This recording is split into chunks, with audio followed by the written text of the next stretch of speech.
Ernie has been fed, and so we are going to be doing some sourdough baking today. We're actually going to be making a sourdough loaf. It's a very simple recipe that we are going with, and then we're going to make some sourdough discard crackers. I made some yesterday, and the boys were cleaning up the kitchen, and I said just put any extras in a Ziploc bag, and when I came inside there were no extras. They ate the entire pan of sourdough crackers. So I'm really excited to show those to you. Everything's using, or all the recipes are using very simple ingredients. And again, this is Ernie. If you have not met him yet, my sister has Bert, I have Ernie, and I'm Anna. I'm really glad that you're here, and let's get to cooking. Okay, first things first, I do bake sourdough with a scale. I had never used one of these until about a year ago, and you just need a scale. You know, it's just an average one. I don't know what I meant by that. It's a good scale. All right, you turn the scale on, and to start off our recipe, we're gonna put our bowl on here. Now it's weighing the bowl, so we need to tear it down, which means we basically hit that power button. It takes it all the way back down, and we're gonna be using, hold on, let me grab Ernie here. Goodness, hold on. Here we go. And this is another tool that I really like. Somebody got me this for Christmas several years ago, and I wasn't sure that I would use it. I will use it for icing some, but this has been the best thing for sourdough. Okay, we are going to take our active sourdough starter. Normally, I'm mixing this bread up as soon as this is ready, but I didn't have time yesterday, so I just put the lid on it, put it in the fridge, and it's still good today. It's still considered active. We need 100 grams of this, so we're just gonna get this out and get the 100 grams.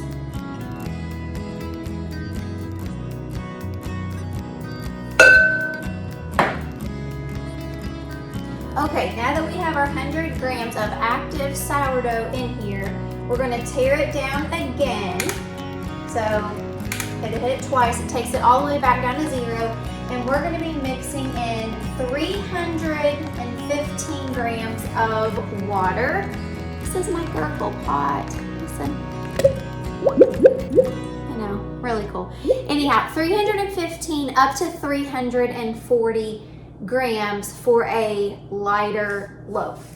So we'll just see what we end up with here.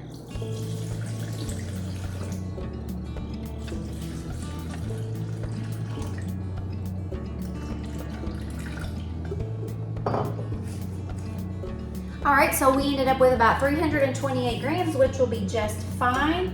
And now we're gonna take our Danish or Dutch whisk, which I think is really fancy. I guess it's made for dough. So, I mean, I know it is based on research now that I have been introduced to one of these. And we're gonna whisk this around. Oh yeah.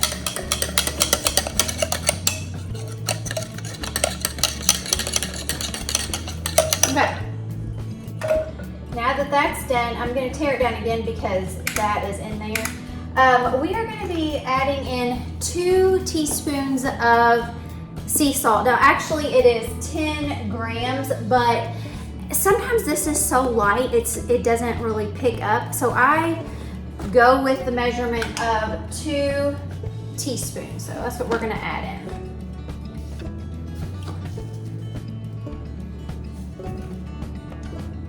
I like to put in a little bit of butter with ours, so we are going to put in about 2 tablespoons of butter into this, and then we're going to give it a stir.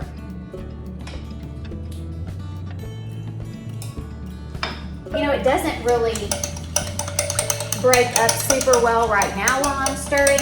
It's more during the stretch and folds and things that butter really starts to get integrated into everything. Okay.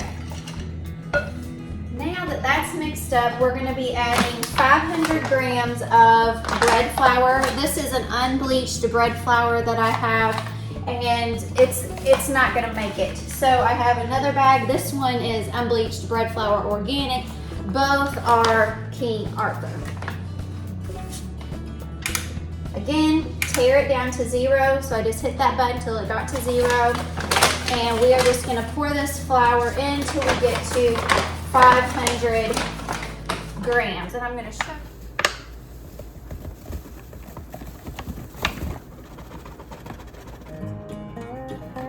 This first bag took us to right around 182 grams, but we've got to get to 500. Okay. This took us to right around 182 grams with that first bag, but we've got to get it up to 500.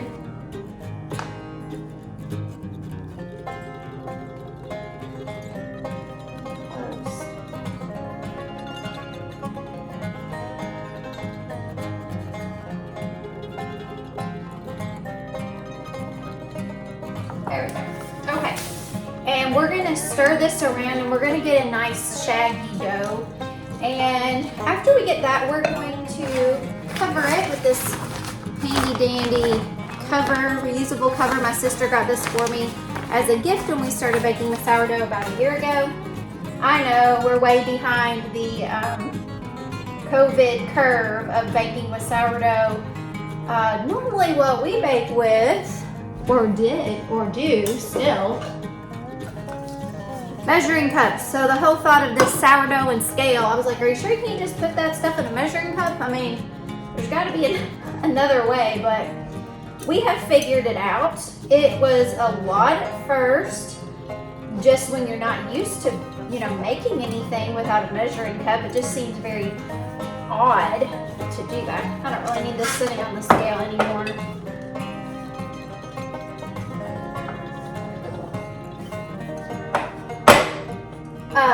I don't know if you bake with sourdough or not, or what your thoughts are, how long you've been baking with it. I know there's people have been baking with it for years upon years. We just have never done anything like that. We do a lot of homemade cooking, a lot of country cooking, but this was something entirely new. So it's good to learn new things. I've been baking now for about 1 year exactly, and I bake this loaf every single week. And I will say in the past month though, this loaf has gotten more dense than it was. I don't know if it has anything to do with my starter or what, but I'll show you this dough real quick. Okay, it's a shaggy, see how it's just kind of shaggy? It's a shaggy type of dough. And we're gonna cover this for about 30 minutes, and then we'll come back in and do some stretch and fold. So while that's sitting and resting, and I'm actually gonna start my timer because I will lose track of time. Now we're gonna make those sourdough discard crackers that I was telling you about. All we need is the discard, some Parmesan, which I have fresh Parmesan, so we're gonna grate that into it, some Italian seasoning, salt, pepper, and I think that's it. I'll double check my recipe here in a second, but it's very simple. Okay, give me a minute to get my stuff together and then we will get started on the sourdough discard crackers. Okay, I cannot explain to you how simple it is to make crackers. I have never made them until yesterday, but I've got to share this recipe with you on this sourdough baking day. You're gonna need a cookie sheet and some parchment paper. You're gonna be spreading them out on a thin layer on here. I will show you that in a minute. Very simple ingredients. We are gonna be starting off with 1 cup of sourdough discard. We do not have to weigh anything on a scale for this. We are just gonna take the sourdough discard and put it in the container. I think I'm gonna be a little bit short on discard today, which is okay. I made some really good toffee sourdough cinnamon rolls yesterday. I had several jars of discard in the fridge and I wanted to use that up. Don't let it go to waste. It's always good to use it up. Okay, we're really close. We're at 3/4 a cup right now. So we might be able to get all of this in here. Let's see if we can get to a full cup. Oh goodness. Okay.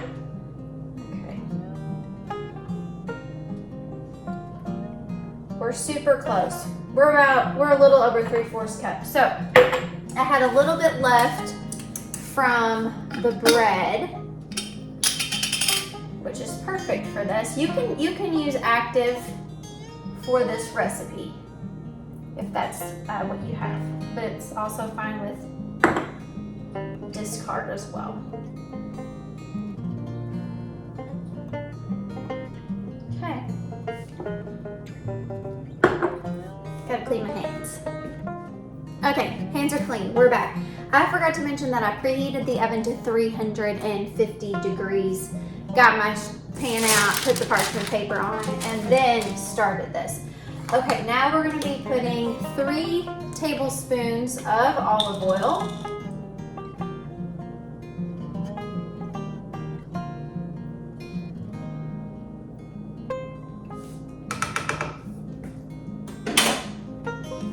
And then we're going to be doing 1/3 cup of Parmesan cheese. Oh, sorry, let me get my measuring cup. Okay. And actually, I think I'm going to grate this in just a little bit bigger of a bowl. I have a Parmesan cheese block. I don't know. I think it makes it, it was really good yesterday. We didn't have any leftovers. None to even put in the Ziploc baggie. So it doesn't take long if you've, this is a cheese grater if you've never used one before. And then you just take the block of cheese and slide it back and forth on the cheese grater, and you get little bitty pieces. Can you see them? Yeah, of the cheese. But we need 1/3 of a cup. So we need a little bit more. It's really not a whole lot. We got cheese on the counter, cheese on the floor. It's probably cheese in my hair. It's okay. I'm gonna now take it and put it into the measuring cup to see if we're about at 1/3. We're actually a little bit over, but I think it's gonna be just fine. So we're gonna put that in. And then after that, we're gonna put in 1/2 teaspoon of salt.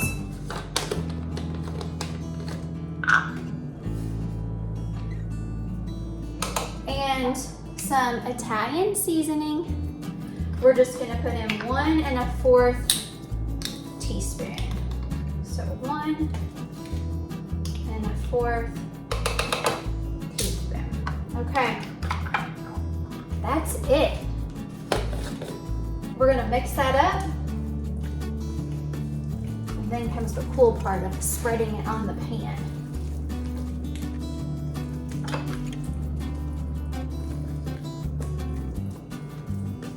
Done, mixed up, that fast. Okay. All right, I moved over here hoping to get a little bit of better lighting, but we're just going to be taking everything out of the bowl and smearing it around on this parchment paper. You kind of have to hold down to the parchment paper because it'll kind of pull against you a little bit. So just spreading it real smooth, kind of like icing almost. It's kind of different to do this process if you've never done it before. I just kind of go out to the edges. It's you can get pretty close to the edges. I mean, you don't want to go over them because you don't want this to be sticking, but you can get it pretty close.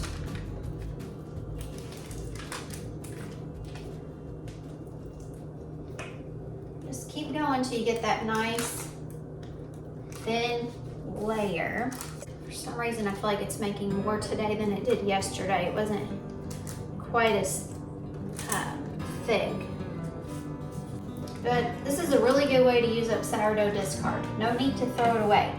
These only have a few ingredients, which you saw, no preservatives. They're fresh, much healthier option, and they're delicious. Okay, these are ready to go in the oven. Okay, these are going in at a preheated 350 degree oven. We're gonna bake them for 15 minutes. My timer has 5 minutes on it, still from where we were going to do our first stretch and fold. 4 minutes now. So I'm just gonna stop that. I'm gonna put 15 minutes on here because when the 15 minutes is up, we're gonna take the crackers out. We're gonna use a pizza cutter to go ahead and kind of score the lines. We'll finish baking them for another 18 to 20 minutes. Let them cool for about 10, and then we can break them apart into crackers. So in the meantime, let's head back over to our first stretch and fold. Let's go. Okay, we're gonna do our stretch and folds. I'm gonna get my hands wet first. That keeps, and I just kind of shook them off. That keeps the dough from sticking. And we just kind of go around the outside. Hold on, I forgot something. There it is. This helps to scrape it off the sides of the bowl. Get it off the bottom too. Always a little flour down there that I mixed. Okay, re-wetting the hands. Got the hands wet. Now a stretch and fold is just that. We're going to stretch it without tearing it and then fold it. Okay? So we're going to stretch and then we're going to fold it. Okay? And we're going to keep doing that around the outside edge of the bowl. It'll end up being about 6 to 8 times by the time we work our way. Watching my arm shake here? Just kidding. By the time we get around the bowl, and you can see it's not stretching as far. The dough is kind of telling you, okay, we're good. We're stretch and folded enough. See, it's not going as long. But once you get to about 6 or 8 times, that's good. Now it's not quite as, I'll show you what it looks like. Okay, it's not quite as shaggy. I mean, you can still see it's a shaggy dough, but it's getting smoother. And we're going to put this in, cover it up again, let it rest for another 30 minutes. So that's perfect because the crackers have 12 minutes, then we're gonna score them, we'll put them back in.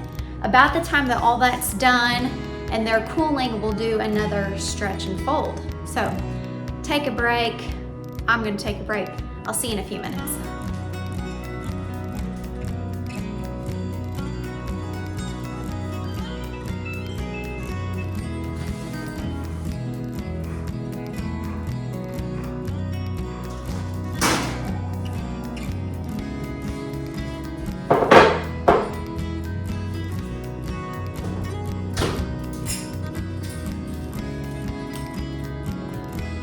Okay, check this out. So we're gonna just take this pizza cutter and we are gonna go through.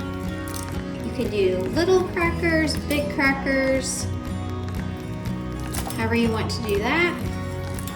Pretty cool. And the house smells amazing. Sweets usually make this house smell good, but these crackers, they smell so good. Okay, back into the oven.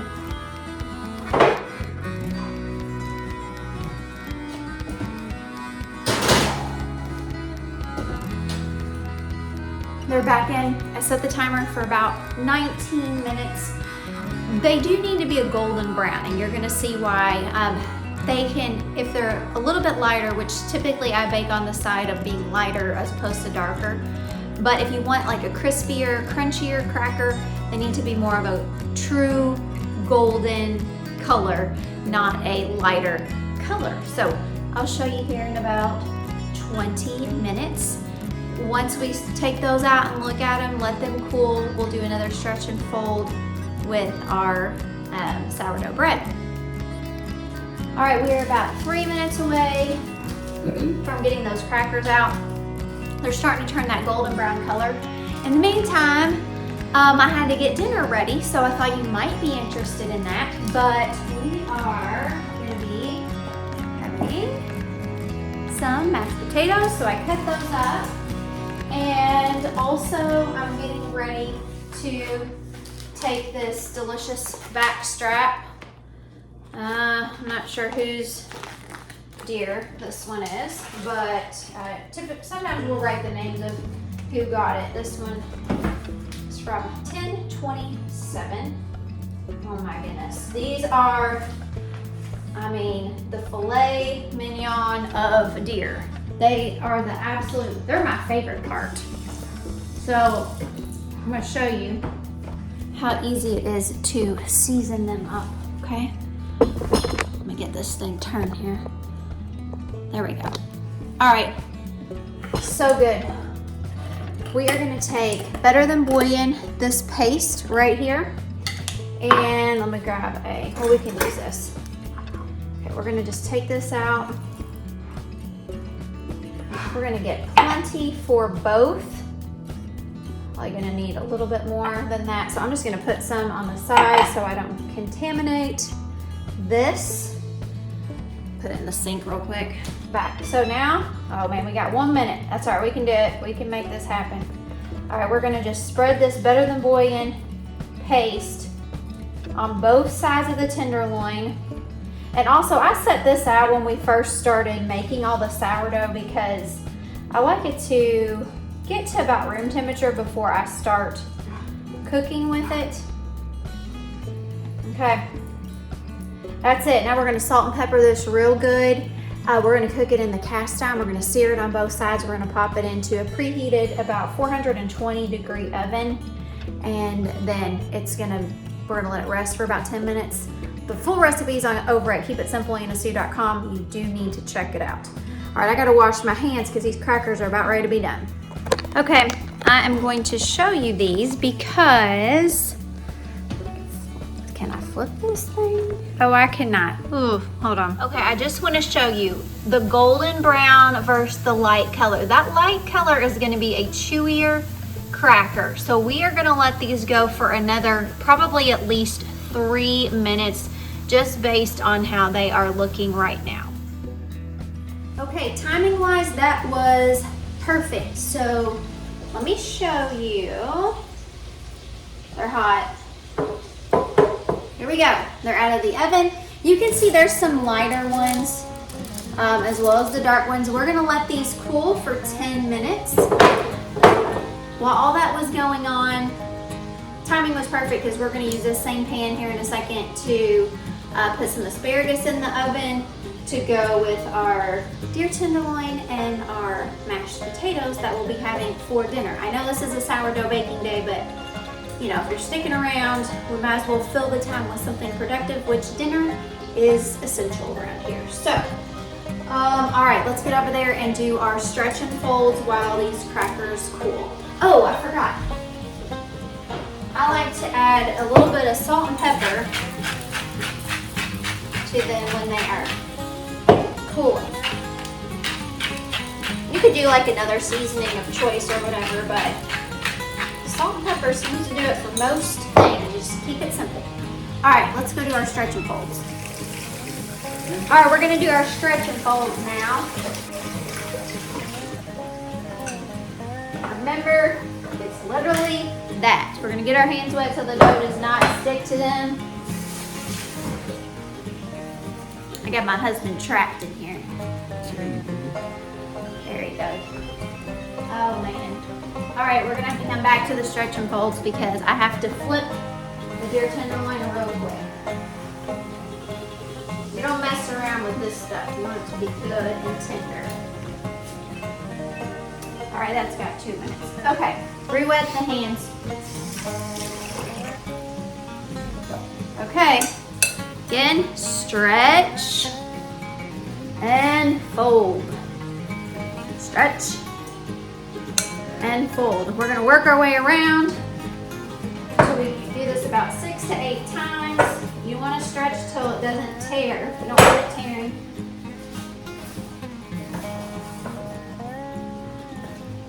I hear somebody's testing out the crackers over there. See if they're any good. All right, and again, that dough will start telling you that it's done. Here we go. It's getting smoother and smoother as we do our stretch and folds, turning into more of a dough loaf look. Okay, we're gonna cover that and we're gonna let it do its thing for a good 2 to 5 hours. It's probably gonna be closer to 5 hours because it's a little bit cooler in the house today. So it's probably gonna be right before bed. Stick around for the next 5 hours. I'm just kidding. I will show you what we're gonna do with this. We're gonna put it in the fridge till tomorrow. We'll be baking it tomorrow, but that's it for the stretch and folds tonight. So I'll show you here in about 5 hours what we're gonna do with this before we put it in the fridge overnight.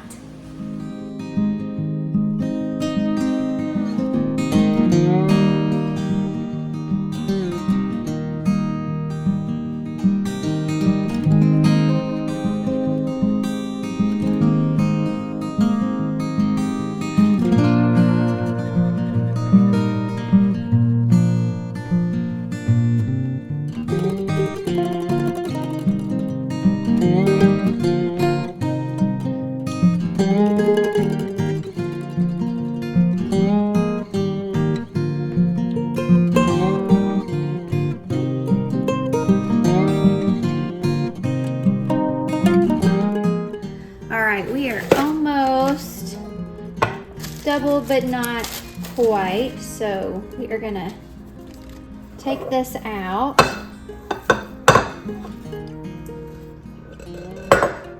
And just kind of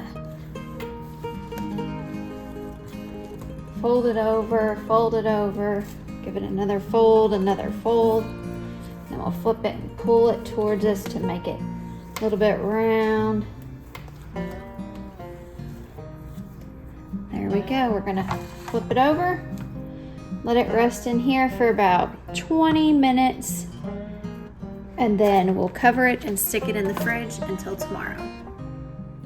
All right, it is the next day. We are gonna put this roaster pan is what I would call it. My husband got me this for Christmas last year before he surprised me with the sourdough baking class gift. I had no idea what it was for. I did not know that you could use this to bake sourdough in. But we're gonna put this in the oven, and then once we have it in the oven, we're gonna turn it on 450 degrees and let it get really nice and hot while it's in there. This is because when we put the bread in, we didn't let it rise all the way. We didn't let it get doubled before we put it in the fridge. So it's gonna give it that spring that you kind of want with the sourdough loaf. So we'll let this preheat and then we'll get back to it. Okay, our oven has preheated to 450. The pan is in there, so it's nice and hot. I'm waiting to take it out. I went ahead and got everything laid out to show you guys. They have pre-cut squares of parchment paper. These, I accidentally got these. I would never buy something, well, I say never. It's usually more expensive, but that was all they had, and I think they're perfect for making bread and putting on your cookie sheets too. And then another funny thing, Nate got me this for Christmas before he gave me the gift of sourdough. The blade wasn't even in here, but I was like, I don't know what that is. I'd never seen it before. Zero experience with sourdough. So if you're a beginner, I'm a beginner too. Now I say that, I'm an early beginner because now I've been doing it for a year. But anyhow, this is what we're gonna cut the bread with. We cut it to make pretty designs, but also so it doesn't like puff out real big out of one side. So we'll have that ready. And then, I'm gonna grab some ice cubes real quick. This was a tip that I got to put some ice cubes in there once it's ready. So, I'll show you in a second. We are going to take our bread out. It's been in the refrigerator, okay, our little loaf. And what we did yesterday, if you if you're watching this whole thing, you know that before I went to bed, I went ahead and put this in before it had risen all the way. Feels heavy. I've been telling you, my bread's kind of dense and heavy. I don't know why, but I'm hoping we'll get a good spring from it. I'm just gonna do a cross, so I'm just using this blade here to go across and across. Nothing real fancy. Those are kind of deeper cuts. And then here, I'm doing some small cuts. So, I'll show you. Those are deeper, and then I've got the little small ones here, okay? I'm also gonna do just one around the base at the bottom. So, go ahead and put that up. This pan's really hot, so you're gonna wanna make sure that you have oven mitts or towels or whatever. And then take the lid off, the steam's coming out. This parchment paper is perfect for lifting. We drop it in. I'm gonna take the ice cubes, I'm putting them under the parchment paper, just dropping them around the edges. This puts a little bit of extra moisture in there. This is kind of a quick process to help it get that extra spring. Now we are gonna put this in the oven. Again, it's 450 degrees. I'm gonna do 28 minutes. That's kind of my sweet spot for my oven. Every oven does a little bit different.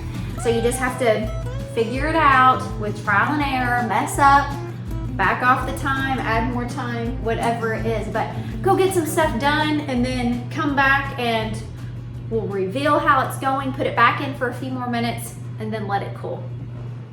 All right, our timer's going off. Make sure you have something in both hands, because that pan is hot. Ugh.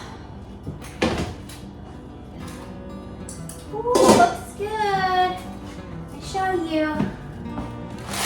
Ooh. There you go. Okay, yep, it's all good. Turn it back up. We'll put it back in. Probably about 3 minutes is a good time for my oven, and then finishing that off. So, be back in 3 minutes. All right, it's been 3 minutes.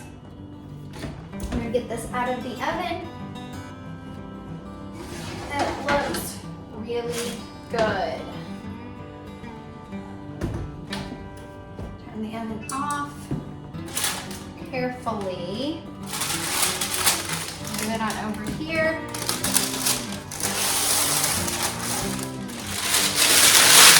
Nice thing about parchment. All right, we're gonna let this cool as long as we possibly can, but it's really not hard not to cut into warm bread. But they say that you really do need to let it cool for an hour. We used to do that when I first started because I thought that was the only way. Now we are good to make it 10 minutes. So let me show you some up close shots.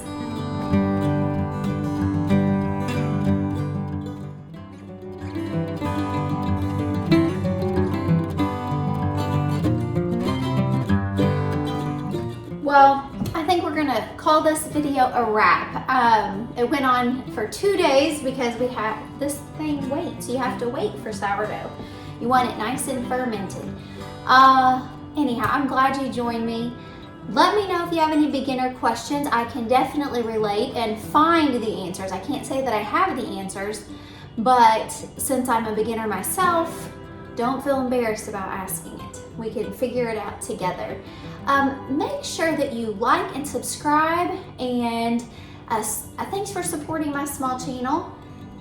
If you like this sort of thing, be sure to check out the playlist next and just keep on rolling, and I'll see you next time.